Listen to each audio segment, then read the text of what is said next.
अस्सलाम वालेकुम class 10 students, welcome to another brand new lecture of physics. एक और लेक्चर हमारा है, आज हमारा तीसरा लेक्चर है। फर्स्ट लेक्चर के अंदर हमने कुछ बेसिक चीजें डिस्कस की थी। सेकंड लेक्चर के अंदर जो हमारा ट्यूसडे का लेक्चर था उसके अंदर हमने पेपर पैटर्न डिस्कस किया था मैट्रिक फिजिक्स का, और हमने डिस्कस किए थे कि हमें कौन कौन से चैप्टर्स के साथ डील करना है, कौन कौन से चैप्टर इस साल मैट्रिक फिजिक्स के अंदर पढ़ने। आज हम अपना फिजिक्स का चैप्टर नंबर 0 स्टार्ट करने जा रहे हैं, the SNS introduction to physics. Heading डालिएगा चैप्टर नंबर 0, अपने रजिस्टर्स को ओपन कीजिएगा और हेडिंग डालिएगा chapter number 0, the SNS introduction to physics. SNS introduction to physics, heading डालिएगा the SNS introduction to physics. मैंने आपको बताया था कि बहुत सारे क्लास 10 के अंदर ऐसे कॉन्सेप्ट्स यूज होने वाले हैं कि जिसको आप क्लास 9 के अंदर डिस्कस कर चुके हैं, और माशाल्लाह हमारे दरमियान बहुत सारे ऐसे भी स्टूडेंट्स होंगे कि जिनको क्लास 9 के कॉन्सेप्ट्स याद नहीं होंगे या जिनके इतने स्ट्रॉन्ग नहीं होंगे। तो ये जो चैप्टर नंबर 0 है ये इसीलिए डिजाइन किया गया है कि ऐसे बच्चे जो पिछले साल ठीक अंदाज से पढ़ाई नहीं कर सके ड्यू टू लॉकडाउन्स और सम अदर रीजंस, वो इस साल किसी भी वजूहात की वजह से फिजिक्स के अंदर पीछे ना रह जाए। इसी तरह केमिस्ट्री के अंदर भी मुझे पता चला है कि सराना साहब को चैप्टर नंबर 0 पढ़ा रहे हैं, जिसके अंदर आप सारे केमिस्ट्री के बेसिक कॉन्सेप्ट डिस्कस कर रहे हो जो इस साल आपको इस्तेमाल होने वाले हैं। तो आप ये समझ लें कि ये चैप्टर आपकी बेसिक्स क्रिएट करेगा फिजिक्स की और आपको हेल्प आउट करेगा सारी जिंदगी फिजिक्स में रन होने के लिए। आपने ये चैप्टर अच्छे से पढ़ लिया तो मेरा आपसे वादा है कि सारी जिंदगी आप फिजिक्स में नहीं फंसेंगे, सारी जिंदगी आपको फिजिक्स में मुश्किल नहीं होगी। और मेरा आपसे ये भी आपको चैलेंज है, वादा तो नहीं कहूंगा, चैलेंज है कि अगर आपने chapter number 0 introduction to physics अच्छे तरीके से नहीं पढ़ा तो सारी जिंदगी फिजिक्स में आप लड़खड़ाते रहेंगे, सारी जिंदगी आप लंगड़े होकर चलते रहेंगे फिजिक्स के अंदर। तो इस वजह से आप बेसिक्स पे मेहनत कर लें, आप फाउंडेशन पे मेहनत कर लें, आगे के रास्ते आसान हो जाएंगे। जब भी कोई बिल्डिंग खड़ी हो रही होती है सबसे ज्यादा मेहनत, सबसे ज्यादा जो टाइम लगता है वो उसकी बेसिक्स को बनाने में लगता है, ग्राउंड फ्लोर को बनाने में और बेसिक्स को बनाने में लगता है। फाउंडेशन खड़ी करने में बहुत टाइम लगता है, मेहनत ज्यादा लगती है। एक दफा फाउंडेशन खड़ी हो गई, ऊपर का इंफ्रास्ट्रक्चर धड़ाधड़ खड़ा हो जाता है। तो एसएनएस इंट्रोडक्शन टू फिजिक्स, ये जो चैप्टर डिजाइन किया गया है ये इसलिए डिजाइन किया गया है ताकि आपकी फिजिक्स की बेसिक स्ट्रॉन्ग हो, ताकि वो तमाम कॉन्सेप्ट जो मैट्रिक फिजिक्स में इस्तेमाल करने वाले हो आप लोग या जो जिंदगी में आगे आप लोगों को इस्तेमाल होने वाले उन तमाम कॉन्सेप्ट्स को अच्छे से डिस्कस करो। तो आइए अपने रजिस्टर्स के अंदर हेडिंग डालिएगा chapter number 0, the SNS introduction to physics. आपको फिजिक्स का इंट्रोडक्शन करवाया जा रहा है दोबारा। 9th क्लास का कुछ topics, important core topics revise करने वाले हैं हम लोग। The SNS introduction to physics, heading डालिएगा the SNS introduction to physics.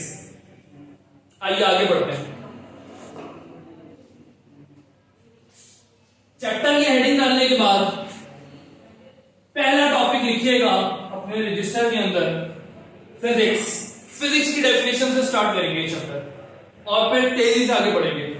Physics की हेडिंग डालिएगा अपने रजिस्टर्स में, फिजिक्स की हेडिंग डालिएगा और मेरे साथ डेफिनेशन लिखिएगा जो मैं आपको लिख रहा हूं। फिजिक्स की हेडिंग डालें, चैप्टर की हेडिंग डालने के बाद पहला टॉपिक जिसको हम डिस्कस करने वाले हैं वो है फिजिक्स की डेफिनेशन, फिजिक्स का बेसिक कॉन्सेप्ट। हेडिंग डालिएगा physics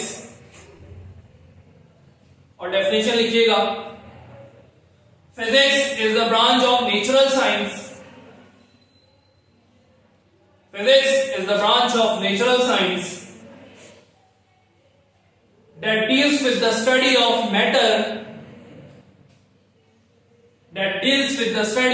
matter, and energy along with the interaction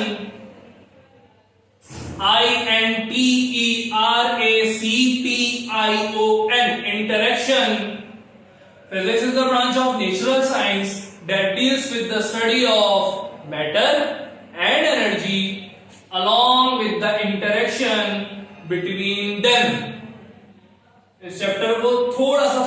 pace पे कवर करेंगे।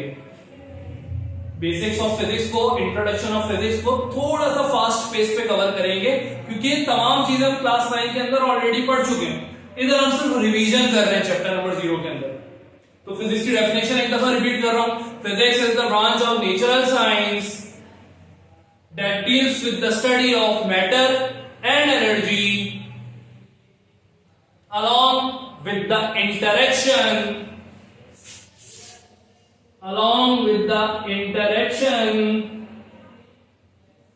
between them। फिजिक्स की डेफिनेशन लिखने के बाद एक लाइन छोड़ के नीचे हेडिंग डालिएगा मैटर, एक लाइन छोड़ के नीचे हेडिंग डालिएगा मैटर, और मैटर की डेफिनेशन लिखिएगा anything in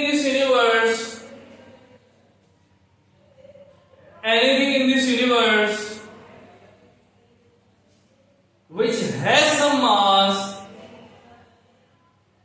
anything in this universe which has some mass and occupies some space is called matter।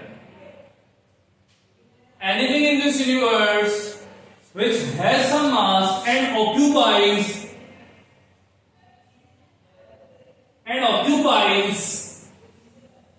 some space is called matter। थोड़ा सा हम इस चैप्टर को फास्ट पेस पे कवर करने की कोशिश कर रहे हैं ताकि अपने फर्स्ट चैप्टर की तरफ आ सकें। अच्छा जी, अब अपने रेजिस्टेंस को बंद कर दीजिएगा और मेरी तरफ मुतवज्जो हो जाइएगा। अब आपने सिर्फ सुनना है, अब आपने सिर्फ सुनना है और कॉन्सेप्ट बिल्ड करना है। मेरे साथ साथ आपने हर बात को सुनना और रिवाइज करना है। इस दुनिया में, इस कायनात में पाई जाने वाली हर वो चीज, इस दुनिया में, गौर से सुनिएगा मेरी बात को, थोड़ा सा फास्ट पेस पे चलेंगे। इस दुनिया में और इस कायनात में पाई जाने वाली हर वो चीज जिसका अपना वजन हो और वो जगह घेरती हो, वो कहलाती है मैटर।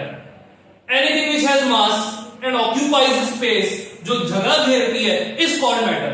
हर वो चीज जिसके पास अपना वजन है, जिसके पास अपना, दो शर्तें मैं आपसे बयान कर रहा हूं, एक उसके पास मास होना चाहिए, दूसरा उसको जगह घेरना होना चाहिए। It must occupies some space. हर वो चीज जिसके पास ये दो प्रॉपर्टीज मौजूद है, जिसका अपना वजन है और जो जगह घेरती है या जगह घेरे, इज कॉल्ड मैटर। हर वो चीज जिसके पास ये दो प्रॉपर्टीज मौजूद है वो कहलाती है matter. Anything in this universe which has some mass and occupies some space is called matter। कोई भी ऐसी चीज जो इन दो शराइत पे पूरा होता है वो कहलाती है मैटर। हर वो चीज जिसके पास ये दो प्रॉपर्टी मौजूद है वो कहलाती है मैटर। मास होना चाहिए और जगह घेरना चाहिए उसको। क्या सर मौसम मैटर है? जी हाँ मैटर है। क्या सर मौसम का मास है? जी। क्या सर मौसम जगह घेरते हैं? जी। क्या आप लोग मैटर है? ह्यूमन बॉडी मैटर है। क्या उसका मास है? जी हाँ उसका मास है। क्या वो जगह घेरती है? जी हाँ वो जगह घेरती है। इसका मतलब ह्यूमन बॉडी भी मैटर है। क्या ये डस्टर मैटर है? तो चेक किया जाएगा क्या इसका मास है, क्या ये जगह घेरता है। दोनों शर्तों पे पूरा उतरता है तो जी हाँ ये मैटर है। क्या पानी मैटर है? जी हाँ पानी मैटर है, क्योंकि पानी का मास भी होता है, पानी जगह भी घेरता है। क्या दूध मैटर है? जी हाँ दूध भी मैटर है। हर वो चीज जिसके पास ये दो प्रॉपर्टी मौजूद हो वो कहलाती है matter. Anything which has mass and occupies some space is called matter।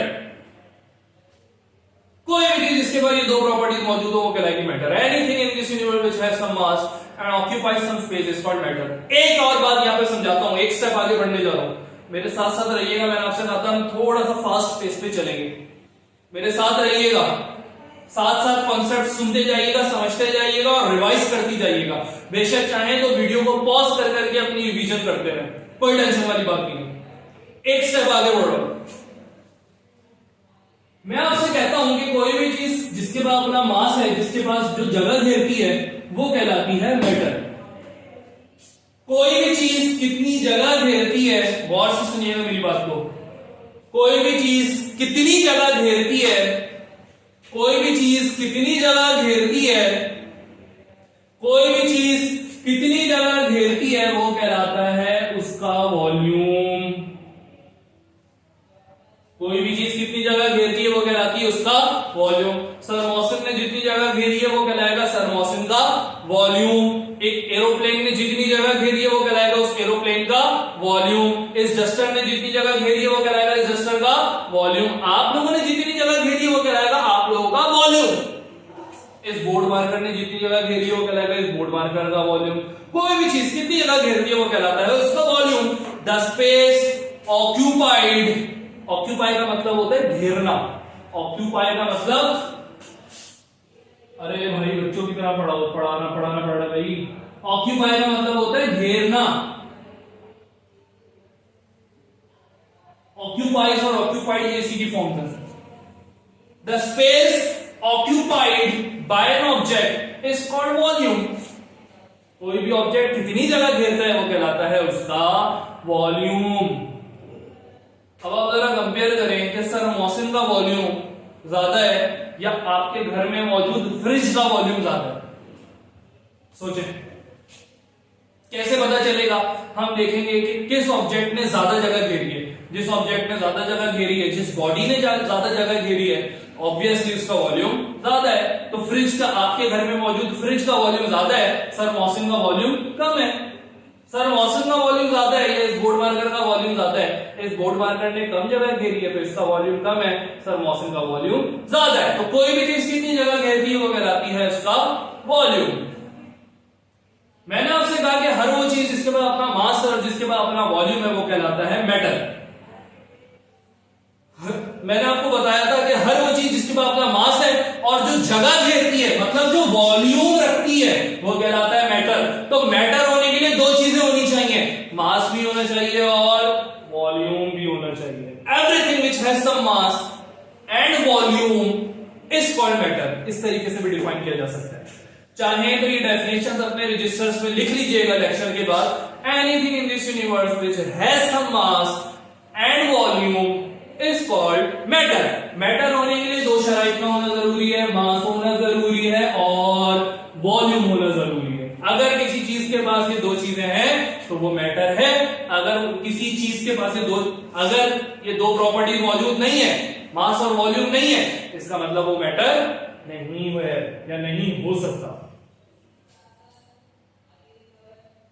पानी, दूध, शहद, सरमोसेन, human body, plants, chair, desk, कुर्सी, पंखा, एसी, बल्ब, हर चीज जो आपको अपने सराउंडिंग में दिखती है वो मैटर है। आप लोगों के जहनों में यहां पे एक सवाल पैदा होगा कि सर क्या इस दुनिया में कोई ऐसी भी चीज है जो मैटर नहीं है? इस सवाल का जवाब मैं आपसे सुनना चाहता हूं। मैं चाहता हूं आप लोग सोचें कि क्या इस यूनिवर्स में कुछ ऐसा भी है जो मैटर नहीं है। जरा सोचें इस बात को।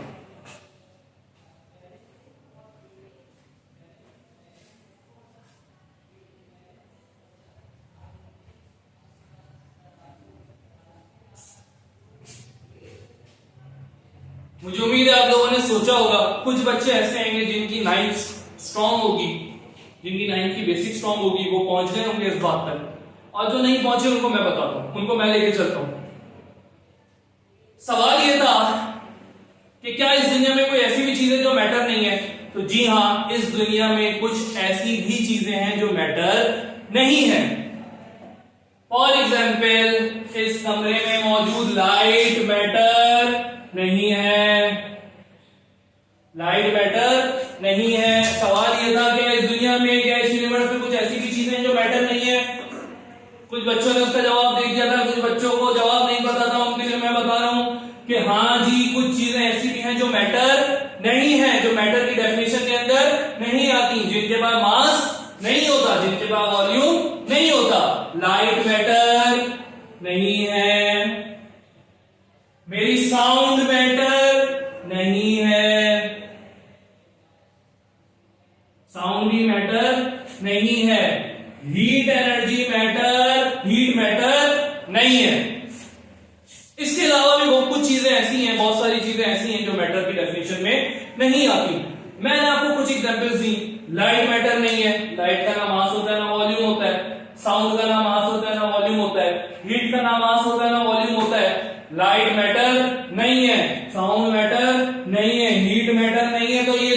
चीजें क्या हैं? ये तीनों चीजें हैं एनर्जी।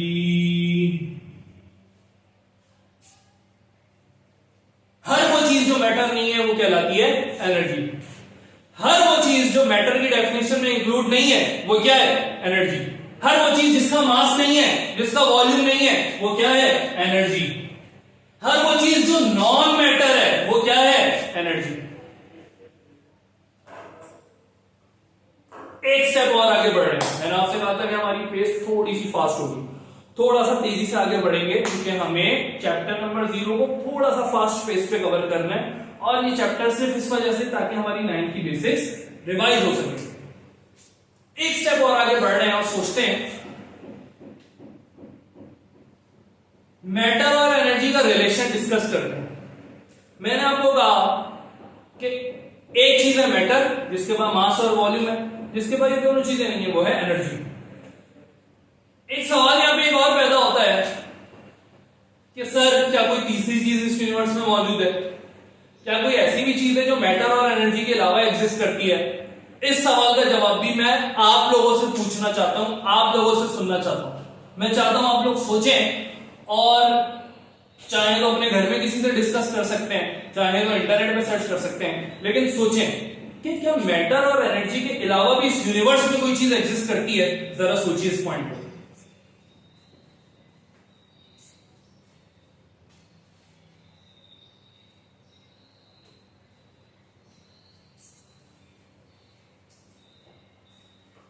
मुझे उम्मीद है आप लोगों ने इस पॉइंट को सोचा होगा, अपनी सराउंडिंग में देख नजर घुमाई होगी और देखा होगा और सोचा होगा कि सर क्या कोई तीसरी चीज एग्जिस्ट करती है?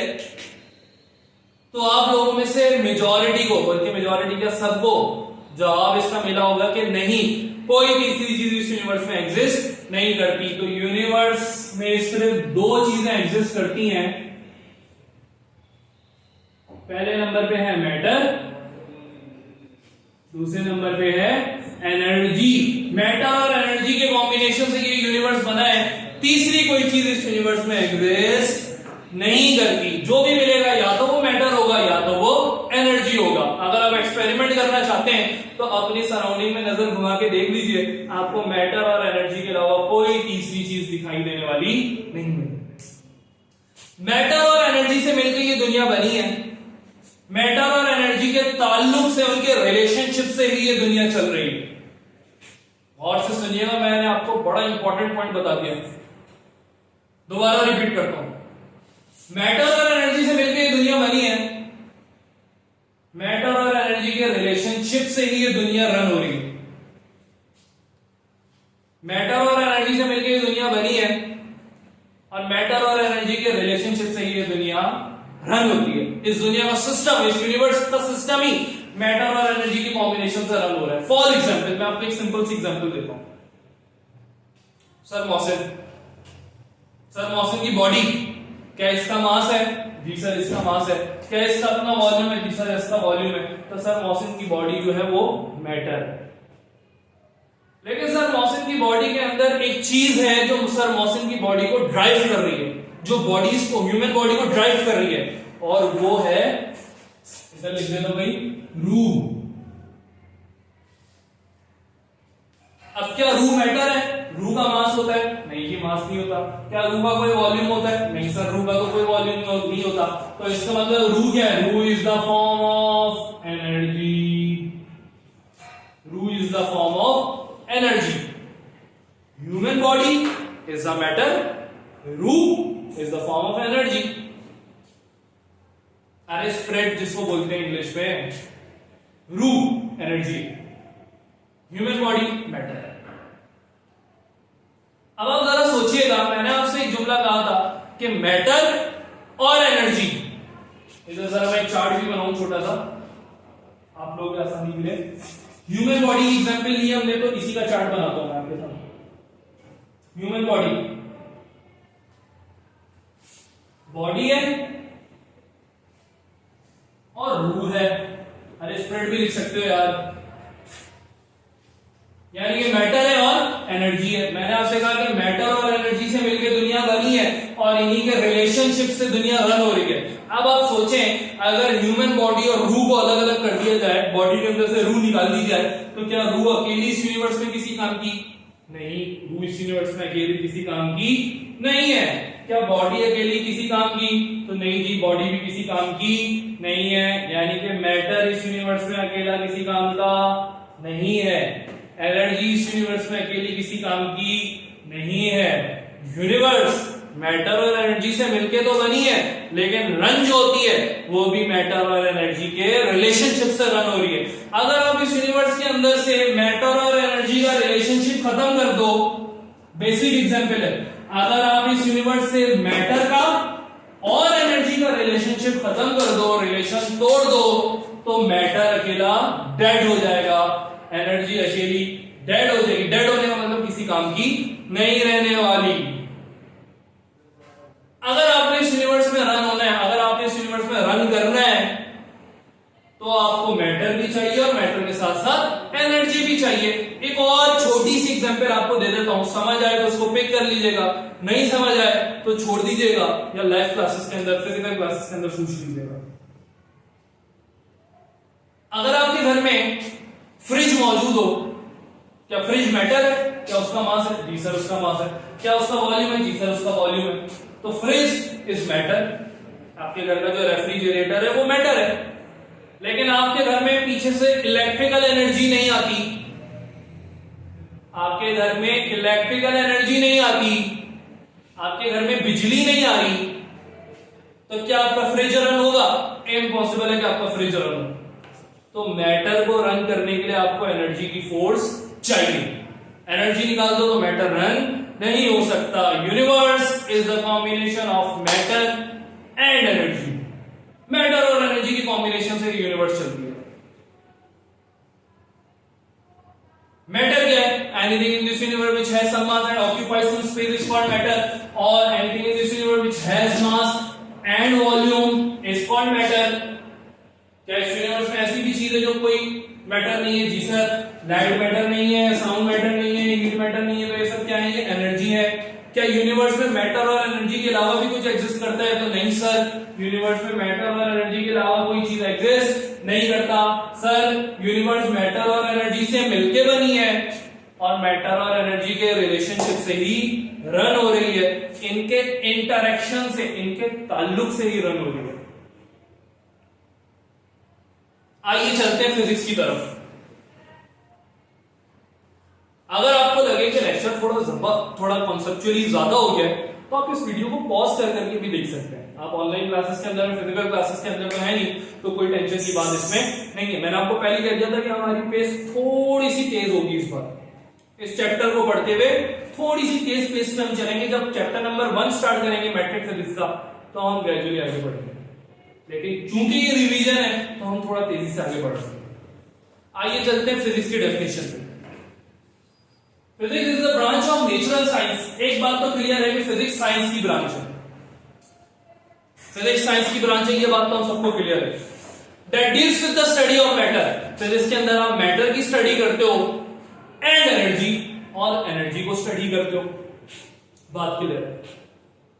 अब जो काम की बात है वो ये है कि along with the interaction between them, along with the interaction between matter and energy, along with the relationship between matter and energy, physics के अंदर आप मैटर को भी स्टडी करते हो, फिजिक्स के अंदर आप एनर्जी को भी स्टडी करते हो, लेकिन साथ ही साथ फिजिक्स के अंदर आप मैटर और एनर्जी का रिलेशनशिप भी स्टडी करते हो, उनके दरमियान ताल्लुक को भी स्टडी करते हो। क्योंकि मैंने आपको बताया कि असल चीज जो है वो मैटर और एनर्जी का ताल्लुक है, मैटर और एनर्जी का कॉम्बिनेशन है, मैटर और एनर्जी का इंटरेक्शन है।